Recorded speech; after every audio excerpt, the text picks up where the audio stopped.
Tak. Tak to je sakra pochvala, když to chutná i čičině.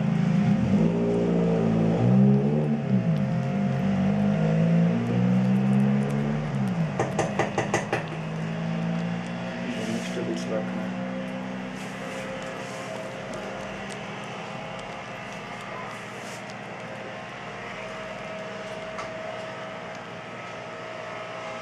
Já nevím, proč by to čičině nemělo chutnat. Spíš bych řekl, že jede hlavně ten rybíz.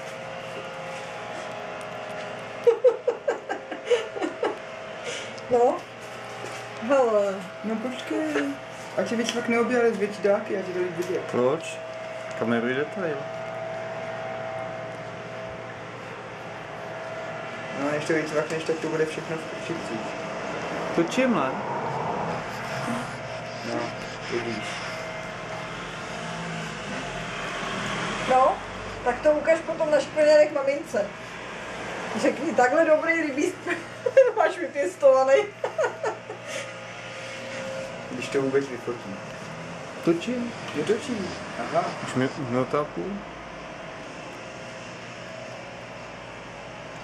No, ale nějakou fotku by to chtělo taky. No dobrý, tak je to lepší. Na Facebook.